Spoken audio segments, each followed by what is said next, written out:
salah satu keistimewaan Ramadan adalah karena di dalamnya terdapat satu malam yang mempunyai bobot khairun min alfi syahrin.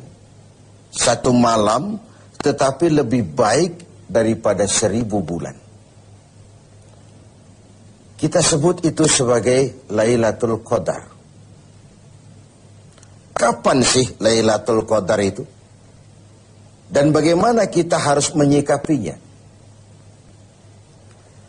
Sepakat sebagian besar para ulama berdasarkan riwayat dari hadis bahwa Lailatul Qadar itu jatuh pada malam-malam ganjil, salah satu dari malam-malam ganjil di 10 yang akhir dari bulan Ramadan.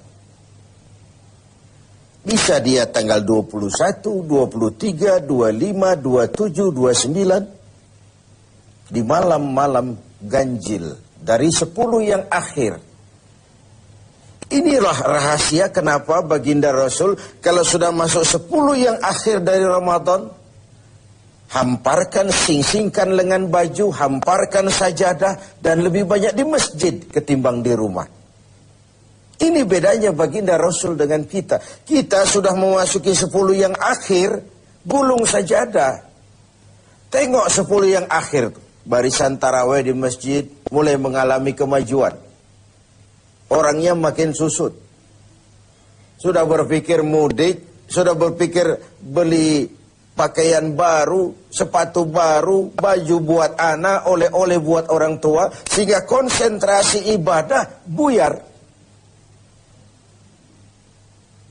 10 yang akhir Rasulullah sing-singkan lengan baju, hamparkan sajadah, lebih banyak di masjid ketimbang di rumah.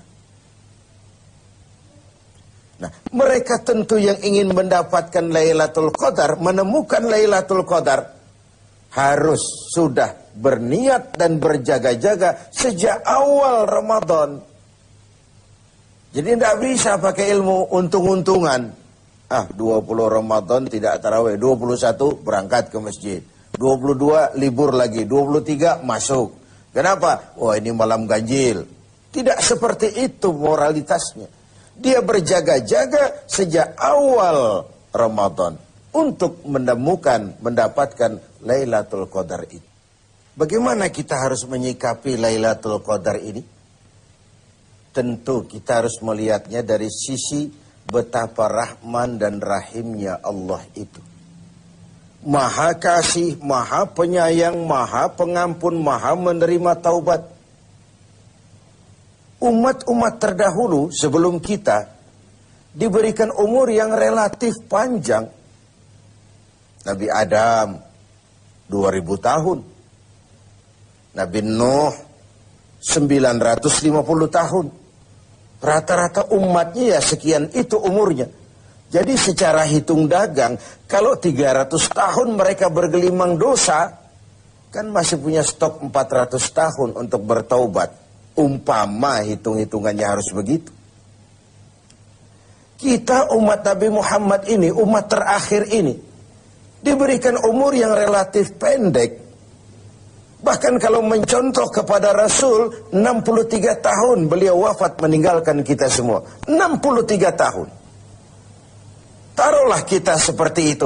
Kalau 40 tahun kita bergelimang dosa, sisa umur cuma 33 tahun, ditebus dengan taubat seperti itu, kan belum seimbang neracanya.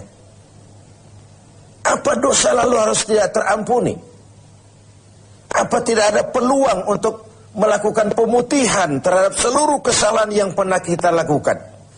Dari sisi inilah kita melihat makna Lailatul Qadar. Allah yang maha pengasih, Allah yang maha penyayang, seakan tidak langsung saja bilang, "Hei umat Islam, sekalipun umurmu relatif pendek, kau jangan pesimis, kau jangan skeptis. Sekalipun begitu banyak kesalahan kau lakukan, dosa kau tumpuk, dan umurmu relatif pendek, jangan sedih. Aku berikan kepadamu waktu dan tempat yang punya nilai spesifik. Waktu dan tempat yang punya nilai istimewa. Tugasmu memanfaatkan peluang yang diberikan itu. Itu sebabnya ada penggandaan nilai pahala. Solat berjamaah pahalanya 27 kali lipat daripada solat sendiri. Beribadah di hari Jumat mendapat tambahan pahala. Solat di Masjidil Haram di Mekah 100.000 kali pahalanya ketimbang di masjid-masjid biasa. Itu tidak lalu berarti sudah solat di sana lalu berhenti lagi solat di mana-mana karena merasa sudah banyak stok, sudah punya banyak devisa. Bukan itu pengertiannya. Ada ruang dan waktu yang punya nilai istimewa. Kalau kita pandai memanfaatkannya, maka nilai lipat-kelipatan dari ibadah kita itu diberikan oleh Allah Subhanahu wa ta'ala. Itulah sebabnya Allah menyediakan ada bulan istimewa Ramadan, ada hari istimewa Jumat, ada waktu istimewa sepertiga malam yang akhir, ada tempat istimewa Arafah, Mina, Multazam, Raudhah, Zamzam. Ada waktu yaitu Lailatul Qadar. Satu malam lebih baik dari 1000 bulan. 1000 bulan itu kan 83 tahun. Dan jarang orang sekarang yang mencapai umur 83 tahun. Yang kedua, kita harus melihat Lailatul Qadar ini dari perspektif kita sebagai manusia.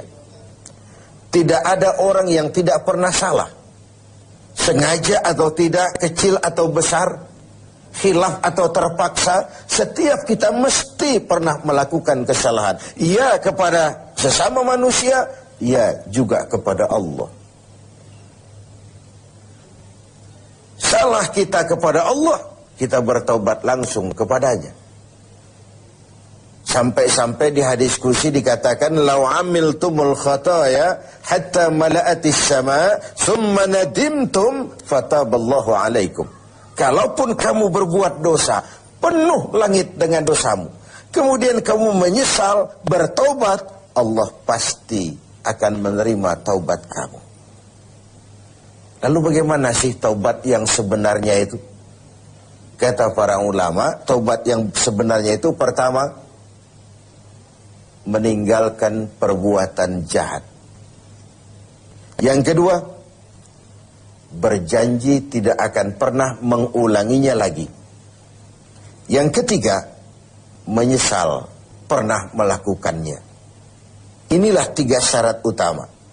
Pertama, meninggalkan perbuatan jahat itu. Bertaubat dari minuman, tinggalkan total. Bertaubat dari judi, tinggalkan total. Bertaubat kepada Allah dari melakukan maksiat, tinggalkan secara total. Meninggalkan perbuatan jahat. Dan total, tidak angin-anginan. Yang kedua, berjanji tidak akan mengulanginya lagi. Tidak akan pernah lagi saya berjudi. Tidak akan pernah lagi saya berzina. Tidak akan pernah lagi saya mencuri. Berjanji tidak akan mengulangi. Dan yang ketiga, menyesal telah pernah melakukan itu. Bukankah kadang-kadang kita berkata, saya sekarang sudah tua, dulu waktu muda saya sudah puas. Bukan menyesal, puas. Sekarang saya sudah tua, dulu waktu muda sudah puaslah saya. Sudah pokoknya sudah puas. Bukan puas yang diminta. Menyesal, kenapa dahulu begitu? Kenapa telah melakukan itu? Inilah makna taubat yang sebenarnya. Pemirsa TV7 yang berbahagia. Orang yang beribadah Ramadan dengan baik, melaksanakan taubat dengan benar, diterima taubatnya, pantas dia keluar dari Ramadan, masuk 1 Syawal, pantas jika ia masuk dalam golongan minal aidin wal faizin. Masuk dalam golongan orang yang kembali. Kembali kemana? Kembali kepada fitrah. Suci, bersih. Seperti bayi baru dilahirkan oleh ibunya. Tidak punya dosa kepada Allah. Lantaran sudah dilebur oleh ibadah dan taubatnya di bulan Ramadan. Wal faizin, dan termasuk ke dalam golongan orang-orang yang beruntung. Tidak dalam artian yang materialistis, tapi dalam artian memperoleh keberkahan dalam hidup dan keberuntungan di dunia, lebih-lebih di akhirat nanti. Inilah Ramadan, di mana kita selalu mencari nilai tambah dari setiap amal yang kita lakukan. Karena umur yang diberikan relatif pendek. Dosa yang kita kerjakan relatif banyak. Kalau neracanya tidak diimbangi dengan upaya mencari nilai tambah tadi, boleh jadi tidak akan ada keseimbangan dalam neraca hitung-hitungan kita di hadapan Allah Subhanahu wa taala. Padahal seimbang saja sudah rugi. Kita ingin masuk dalam fa'amman thaqulat mawazinuhu, orang yang berat timbangan kebaikannya, bukan yang berat timbangan kejahatannya. Adanya nilai keseimbangan ini akan membawa kita kepada keberuntungan di padang mahsyar kelak, di pengadilan Qadhi Rabbul Jalil. Oleh karena itu, dalam setiap langkah di Ramadan, mengisi Ramadan ini, kita tetap berupaya mencari nilai tambah dari suatu amal. Dan amalan itu, bagaimanapun baiknya sudah kita kerjakan, tetap mengacu kepada fa'idha faraghta fansab. Kalau sudah selesai kau kerjakan satu perbuatan, sing-singkan lengan bajumu, bersiaplah untuk tugas berikutnya. Tidak ada puas, tidak ada prestasi puncak. Bagaimanapun baiknya sudah yang kita lakukan, dia hanya awal menuju ke arah